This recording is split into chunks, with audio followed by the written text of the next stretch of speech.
Assalamu alaikum. I'm Tayyiba a fuel technologist from Punjab University. I'm representing Saqib Nadeem Institute of Occupational Health Sciences. Today I'm going to discuss NEBOSH International Exam for Health and Safety Certificate.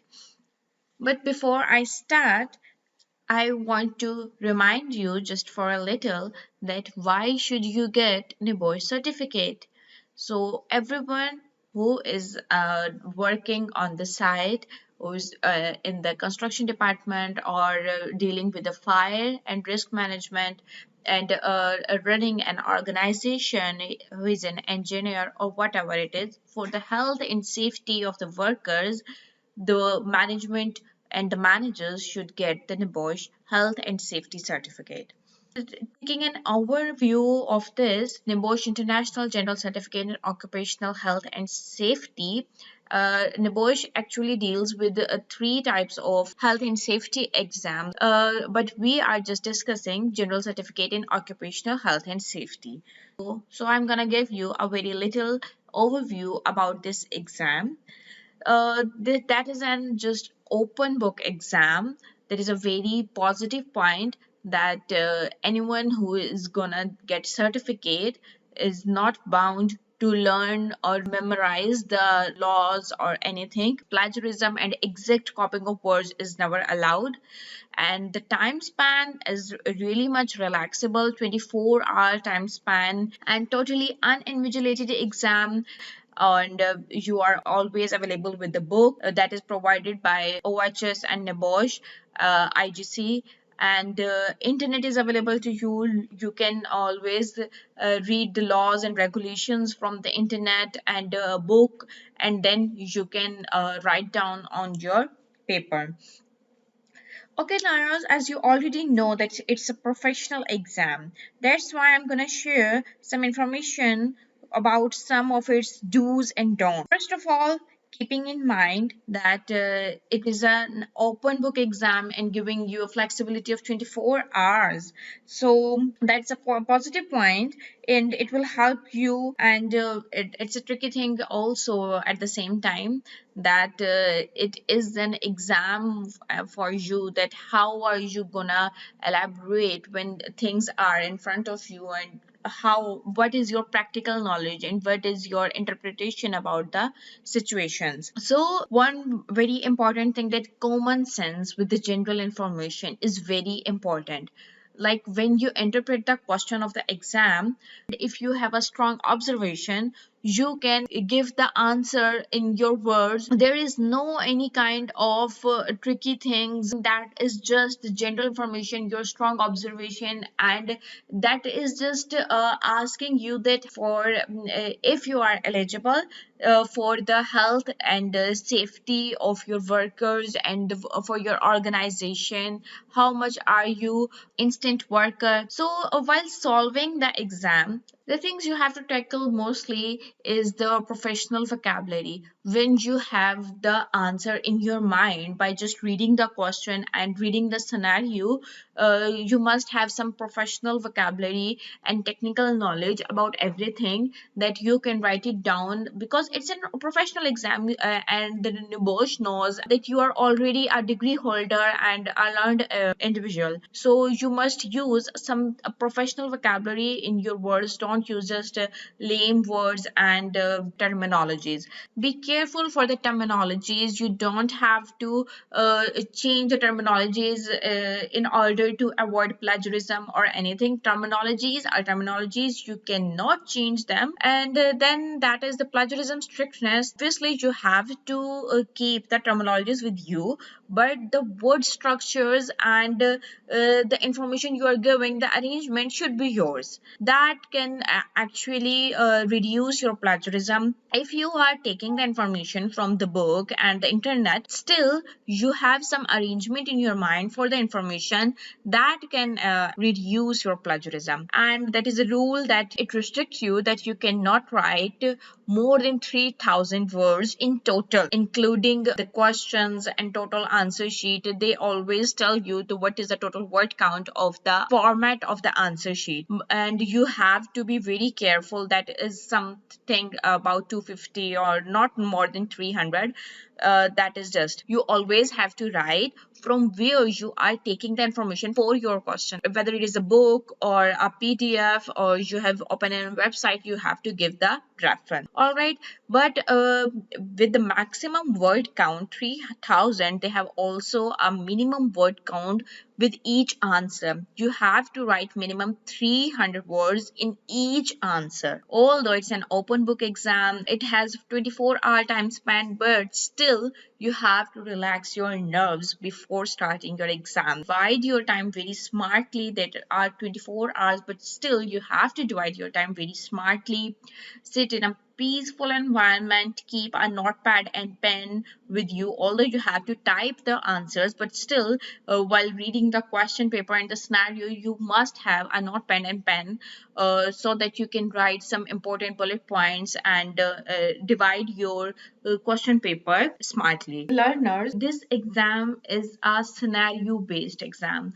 You can say a sort of comprehension passage you might have done in your schools and colleges in your language papers that NEBOSH gives you for the question paper is a 8 to 9 paragraph based scenario, mostly that discusses about any organization or some risky situation or some near miss, and then they ask you in the questions that what should be precautions or what would be your steps after if the accident has happened. They actually want to evaluate your knowledge and your instant behavior about any risky situation. All right, while reading your scenario, you must have that I have already mentioned that you have a notepad and pen. You should note the little important information in the form of bullets, right? And divide your paragraphs. Each paragraph discuss some different things to you, so you must make a heading or something that while reading the questions you can interpret that the answer for this question should be in this paragraph. After that, if the question portion has usually 8 questions, I'm telling you that while reading your questions and you have already read the scenario, the answers to questions will just come upon in your mind. Then you can check your notes and bullets and interpret that this should be the answer of question number 1. And you can use book.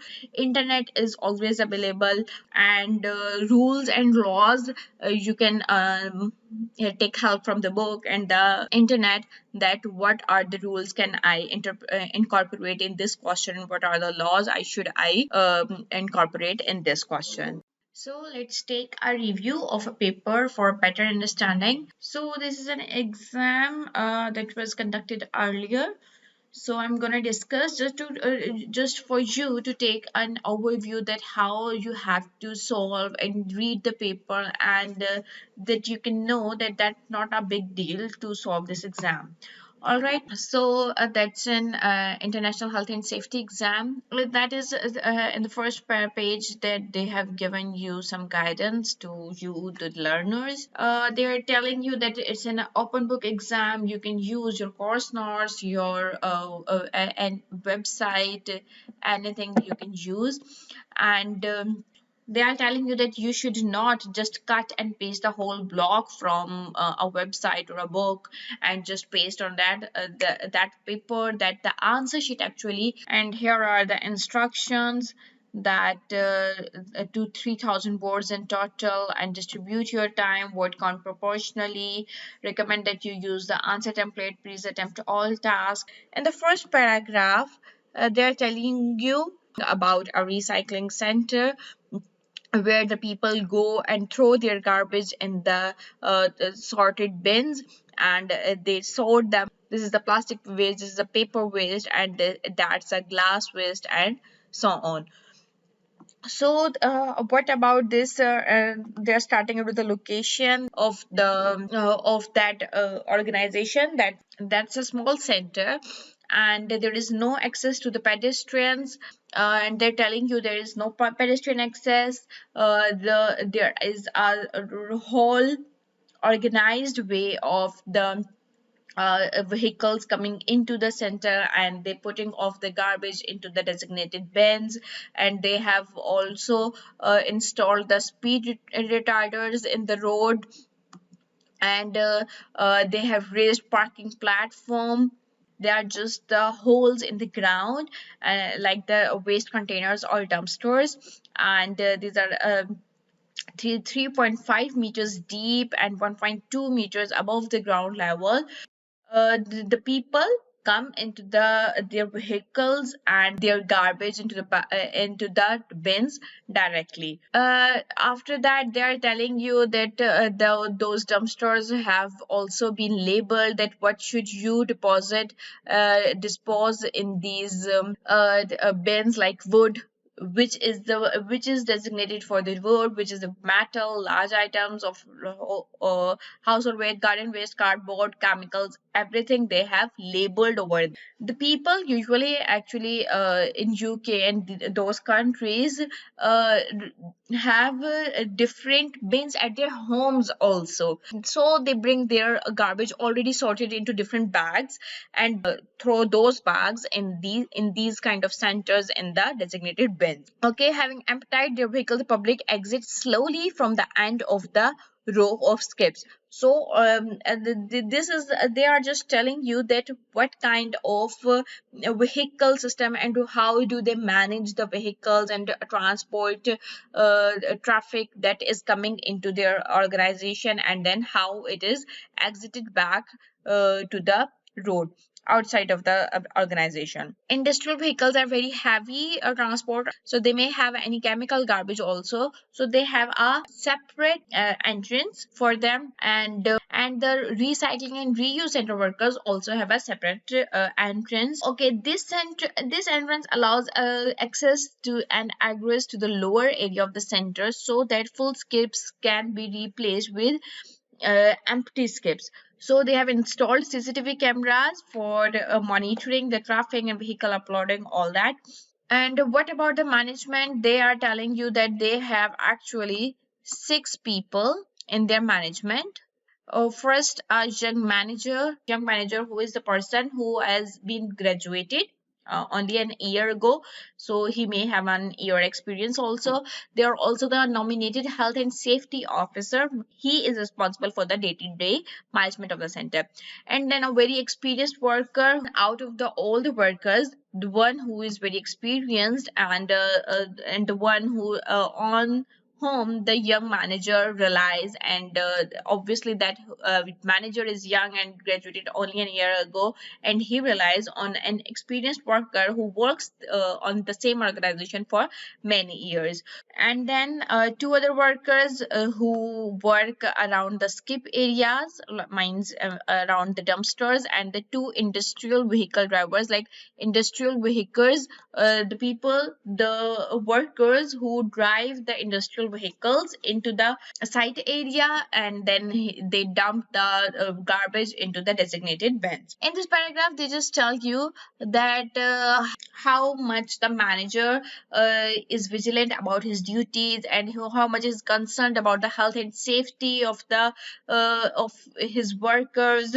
And he is just very much concerned about the risk assessments, and means to say that he is a very competent person. He always concerned about the safety and health of his workers and the public who is coming into his center. The manager, they're telling you more about that how much the manager is vigilant, that he's just not sitting on his seat, but always inspecting the areas and checking out whether the workers are doing the work properly or not. Along with all the functionalities, he's also concerned that whether workers are wearing their protective equipment and their cares and all that.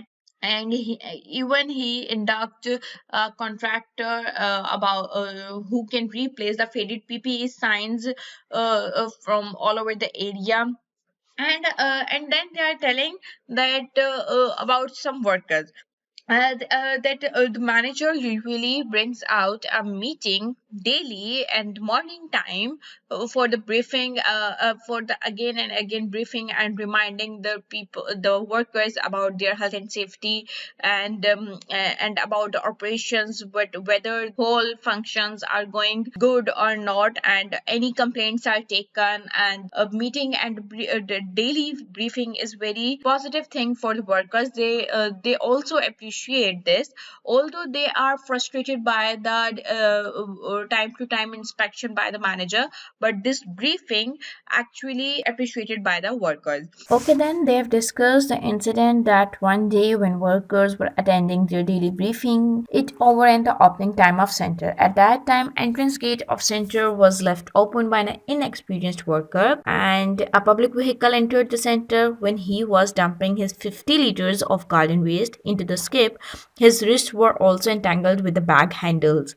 And man, he trapped, he screamed, and when the noise was noticed by the workers and the staff, they instantly approached and helped the person to escape safely. After that, manager took instant steps, closed entrance gates with the notice of half an hour of delay, checked the safety of person, and was consoled, and after confirmation of his safe health, he was allowed to leave. Then the incident was discussed with the workers in order to avoid its repetition. A part of it, he had a meeting with the experienced worker who told him that past events, when these kind of near misses also happened in the past. But due to no injuries and safe escape, nobody bothered to report them or mention it further. He suggested manager to bring out some changes in health and safety policy also. After that, manager sent an email to director where he asked him to update health and safety policy without reporting him about the recent incident. He discussed about recruitment of new manager and transference of experienced ones. Cause of is the cause of functionalities disturbance, updated him about delivery of new skip vehicles. As a whole, he did not report him about incident, but yes, he suggested to update the policy. That's it. After the whole scenario, they've asked you 7 questions. In task number 1, they've asked you to give some more arguments that managers should have given to experienced worker. Here you can state that they have CCTV cameras, that they can check the recordings to further investigate the incident, and who was responsible for the door to be left open, and the timings of briefing should be specified. In task number 2, they have a part A. They have asked you about short-term actions that could be taken at that time. Here you can say that any doctor should have been called in order to check any wrist injury to the affected person, and the same thing that manager did to close the doors temporarily for half an hour. That it was a good step, and he could take strict conversation about incident with the workers. And then in part B, for long term, you can add that CCTV cameras should be monitored smartly during briefing. Public should not be allowed to dump unattended waste. There must be some signs displayed to guide the public. Workers must be facilitated to reduce their frustration. Meeting time should be reduced. In question number 3, they have asked about why do you think that these incidents are serious. So obviously you can say that anything could happen, that man could himself fall on him into the dumpster, and after all that is garbage waste, so very unhealthy and risky for one's health and safety. Moreover, when the skips are this much height and depth, it can cause a serious injury for anyone who is falling into the dumpster. Anyone can be suffocated with the smell and unhealthy air, causing serious risks to the life. So no doubt these incidents should be taken serious, reported, and they should be lesson learn lesson from it. Then question number 4 asks you to tell that what safety signs you should display in these kind of centers. So quite simple things you can add from your general knowledge about what kind of hazards are possible. Moreover, precautionary measures and guidelines to deal with the garbage you can add from your book. You can take your safety signs from the book. And yes, internet can also give you a variety of content to complete it with the 15 marks question. Question number 5. Then they are asking you to report your analysis about the scenario. that with your observation, what are their positive indicators about their culture in according to the health and safety policy. So manager concerns, workers contribution with the manager in during his inspections, and their clean and tidy culture of center, like they've told you that they don't have a nail dropped on the road. So, and repetitive revision of policy and inspections, and they all are there positive indicators. And in part B, they have asked you to report some negative indicators. So you can say their poor time management, that they were overrunning the briefing time, and no monitoring of CCTV cameras, and workers frustration, and no in time reporting to manager about recent incident. There are some negative points and loopholes, you can say drawbacks. You can see a distribution of 15 marks for positive indicators and 5 for the negative indicators. So you can distribute your words and content accordingly. So that's not a problem. And question number 6. Okay, then question number 6 asks you that how should manager guide contractors about safety signs. So from book you can add some regulations about policy, that what should manager guide him about safety signs, because that is should be according to the health and safety policy and according to the hazards that are possible in his center. And last question number 7, they ask you to discuss the email sent to the director by manager. So you have to tell them some suggestions, that how should manager convince director to update policy and give it or a review. Should he report him about recent incident, and what should be his arguments? So that's it. You can easily solve the exam, and there is not that much information you have to put incorporate some laws or regulations, but you have book. You can check what content is related to the relevant question, so you can add some laws and regulations about them. For further guidance, queries, and assistance, you can connect us on the phone number given on screen, and you will connect to Sir Saqib directly.